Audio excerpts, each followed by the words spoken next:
Welcome to CAN, Caribbean Affiliate News. My name is Siobhan Gobin. Here are the stories that we're following today, August 16, 2013. In Trinidad and Tobago, police, army for Duncan Street. In Jamaica, despair. Staten reports unemployment now at 16.3%. In Guyana, a gunman grabs $17 million, guns, ammo from Tulsi Prasad employees. And in Grenada, the GBSS student takes the top spot in CXC. Details on these headlines and more when we return.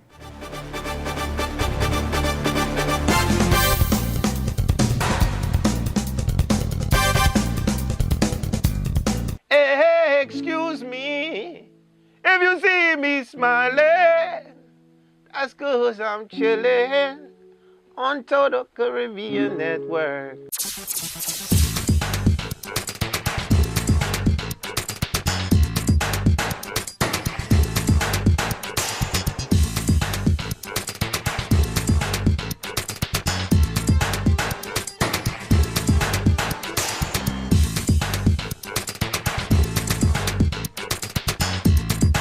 It's your boy Wyclef John, man, and I'm chillin', man. Total Caribbean Network. Man, I love their style. Whoa, whoa, whoa, whoa, whoa, whoa.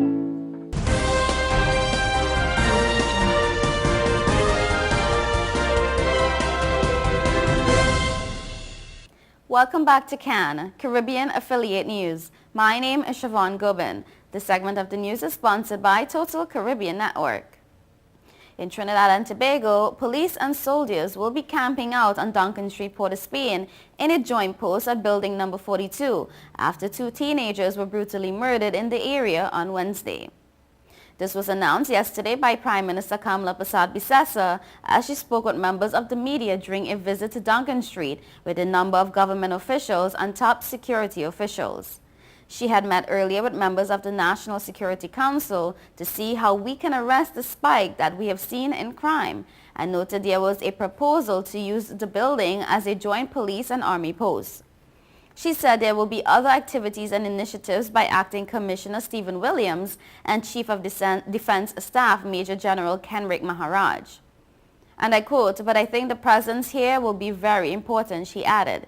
She said residents had also asked for a center for their children, and she believes it will help the community. The announcements came after she had an emotional encounter with heartbroken mother Natasha Rogers, whose 16-year-old son Naim Chester Antoine was dragged from his bed at an apartment at Duncan Street, taken to George Street and shot 15 times early Wednesday morning. Persad-Bissessar wiped away tears as she spoke with Rogers and told her, "I feel your pain." She noted as a mother and grandmother she is very traumatized by these tragedies. Rogers told reporters, and I quote, "I told her, the Prime Minister, we all are women and you don't have to be a biological mother to make a child. And once you have that love, you will feel a next mother's love." She said the Prime Minister cried. She cried because I told her my son was a sickle cell patient. He was born in pain and he's now gone in pain. She noted her son was staying with her in Diego Martin but had returned to their old apartment to gather some things and he fell asleep. And I quote, "And that was the time they came and do what they have to do," she noted. Rogers said she was now starting to build a home in Diego Martin but was afraid to return as she may be targeted by the people who killed her son. She said, however, that her faith in God has kept her in this time. She noted she would appreciate if government would assist in the funeral expenses for her son, the second of her 6 children. Hours after his murder, Antoine's 16-year-old cousin, Rashida Gomez, was shot and killed also on Duncan Street. Another teenager, Sean Lewis Jr., 17, was later killed in Laventille while repairing a car. Their deaths were part of 7 murders within 24 hours and separate shootings in East Port-of-Spain, Laventille, and Maloney. Yesterday, during the tour, a number of heavily armed police officers and soldiers lined Duncan Street. Persad-Bissessar said the police presence has already begun and will continue as long as necessary. She noted that police will be utilizing static, mobile, and air resources, pointing to a Defense Force helicopter flying overhead. She said a limited state of emergency, as was implemented in 2011, has not been recommended by the officers as they believe they can contain the spike in murders with other measures. She noted they also discussed the implementation of the anti-gang legislation, and she had been advised by Deputy Commissioner of Police Mervyn Richardson that they had been in discussions with the Director of Public Prosecutions, Roger Gaspard, on the issue. She noted she has been advised that people had been held under the law and the files have to be sent to the DPP for his response on whether they can continue to hold them in custody. Reporters understand 12 people were arrested in East Port-of-Spain on Wednesday night following the murders. Prasad Bissessar also noted government will look at the death penalty again in Parliament as she believes it can be a deterrent. She said government will send the bill to opposition, which did not support it the last time it came to Parliament for their comments. In Jamaica, the unemployment rate rose to 16.3% in April this year, up almost 2 percentage points over earlier figures, according to figures released by the Statistical Institute of Jamaica yesterday.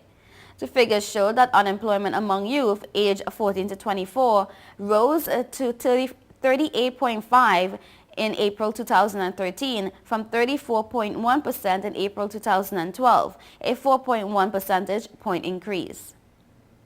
Observers said the figures were indicative of the despair being felt across the country by persons seeking work despite the increase in the labor force recorded since last year. The announcement triggered a statement from Generation 2000, the professional arm of the opposition Jamaica Labour Party, that the figures were a clear indication that the government's economic policy was failing. G2K President Floyd Green said that the 16.3% unemployment figure was the highest in more than a decade and even worse than when the country was faced with a global financial meltdown. Women seem to be faltering badly in the competition for jobs. The survey showed that the number unemployed in April 2013 was 215,000, an increase of 30,200, with 19,500 males added to the group and 20,700 males added since April last year. There was a 12.4% increase in the number of unemployed males and a 19.1% increase in the number of unemployed women. According to Statin, unemployment among women for April 2013 stood at 21.3% compared to 12% for men. Statin said that the incremental increase in the unemployment rate was caused by an additional 38,000 persons joining the labor force, but that only 8,000 of them were able to find jobs, adding 30,000 persons to the unemployment roll. The male labor force has increased by 15,600 and the female labor force by 23,000. So while the number of men in the labor force moved from 700,000 to 716,000, the number of women rose from 583,000 to 606,000. However, in terms of people finding jobs, the biggest increase was an area which attracts many more women than men, clerks. Although the 6% increase to 100,000 was not quite enough to make a significant impact on the number of women seeking work. The grouping plant and machine, which mainly attracts men, had the largest decline, dropping from 62,000 persons to 57,000. In terms of percentage increase, wholesale and retail, repair of motor vehicles and equipment, which include young people employed in wholesale retail shops and in garages, jumped by 17,000 or 7.8%. However, manufacturing declined by 7,200 persons or 9.2%.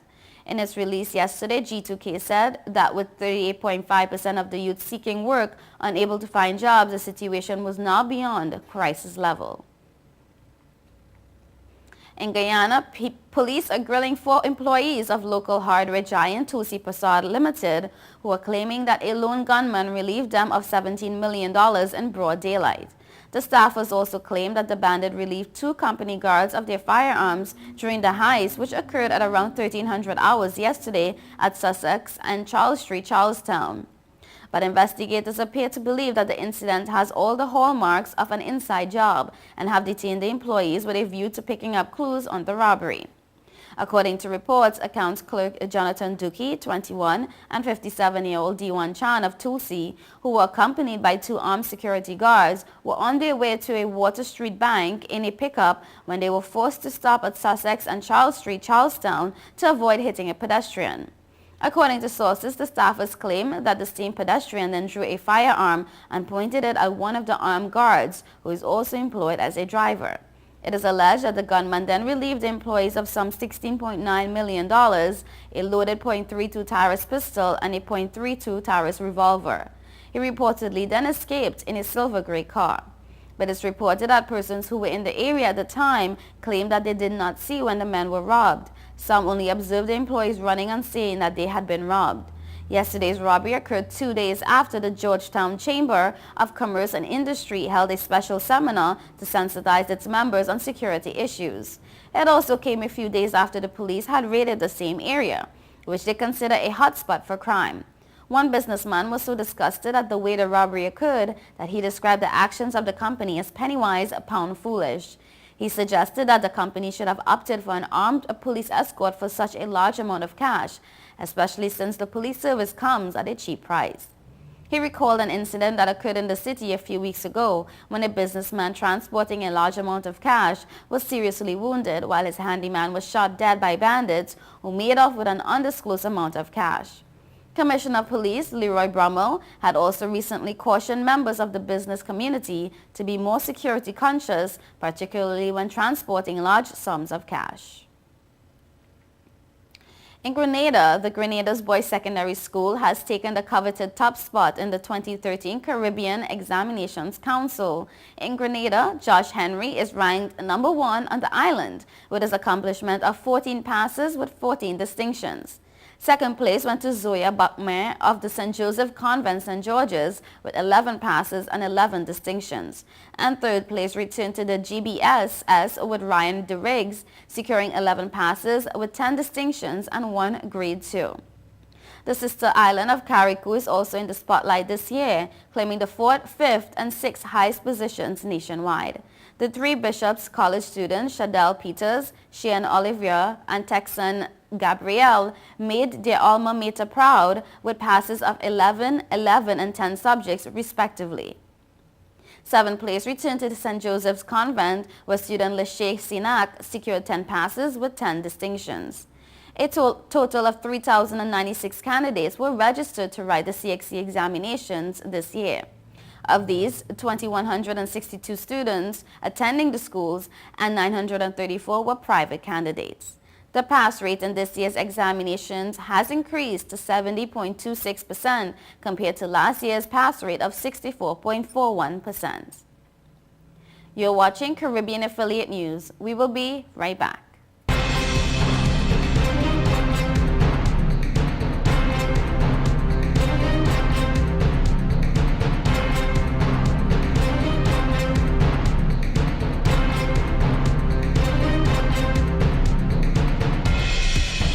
Since we announced Sign and Drive with 0 out of pocket and low monthly payments, cars been flying out of Bronx Honda at a record pace.